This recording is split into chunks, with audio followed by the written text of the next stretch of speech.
Greetings, car fanatics. I'm going to show you how to significantly improve the shifter feel on a Porsche 997 and 987 for under 30 bucks. The original shift knob is very light, and as a result, the shifts feel notchy and hollow. So what we're going to do in this video is fill it with tungsten putty to increase the weight of the shift knob by about 3 times. Let's start by removing the shift knob. First, we want to remove the shift knob boot from the knob.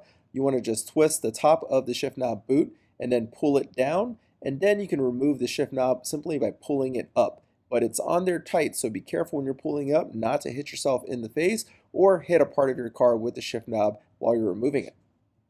Alright, we're going to be adding 5 ounces of tungsten putty to the shift knob, and that's going to give us a nice heavy feel. I'll leave an Amazon link in the comments and the description in case you want to do this to your car.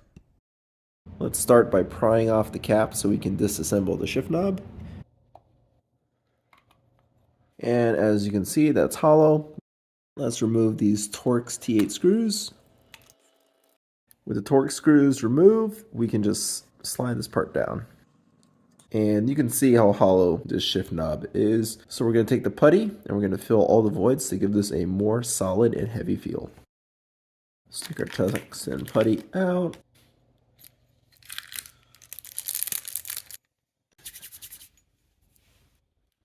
Okay, so let's first add some tungsten putty to the top portion over here. Okay, so we got the top portion filled, and now we just want to do a test fit to make sure there's no obstructions and that this is going to fit back on, and that seems to fit fine. So let's go ahead and just fill up the rest. Alright, so we got the putty in here. The shape's not going to be perfect, but we're going to put it in here, and we're going to use the shift knob to shape the putty for us. Alright, we got the top part filled. Let's go ahead and fill in this void. Alright, so the top part's done, and you can see that we've test fitted it. Now let's go ahead and get some putty into these 2 slots over here. Alright, so we have it pretty filled. This is feeling nice and heavy so far. Let's go ahead and just fill the rest. Let's see, this fits. Gotta do a little bit of massaging. Then let's go ahead and compress it. Okay, perfect. I think once we put the screws in and tighten this up, the gap will close completely. Alright, now let's reinstall these Torx screws.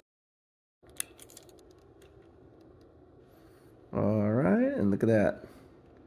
It's all back together nicely. Okay, so we have the putty stacked on top. It isn't pretty, but the reason it looks like this is because the cap needs to go around it, so we don't have the exact shape, but when I put the cap on and press it, it should shape the putty in exactly the right shape. So let's go ahead and put it in. Alright, so the shift knob is completely filled with tungsten. I could probably fill it with a little bit more, but this is pretty much maxed out. It went from 2.4 ounces to 7.4 ounces. So our original shift knob is now over 3 times heavier than the original weight. Let's go ahead and reinstall this on the car, drive it around, and I'll give you my impressions on how it feels. So I've had about 2 weeks to live with the new weighted shift knob, and it feels so much better shifting compared to the stock shifter. So the stock shifter just really transmitted a lot of the notchiness in the shifts through because it was just so light. Now, because we've increased the weight of the shift knob by about 3 times, it really cuts through that notchiness, so the shifts are a lot smoother, it gets into gear a lot easier, and overall just feels a whole lot better. So I definitely recommend this mod to anyone wanting to improve the feel of their stock shifter for not a lot of money. If you want to do this to your car, take a look at the description below, where I'll leave a link to where you can find the tungsten putty on Amazon. Well, thanks for watching, car fanatics. If you like this video, give it a thumbs up and subscribe to our channel. Leave me comments or questions below, and be sure to hit the bell notification icon so you're notified each time I upload a new video.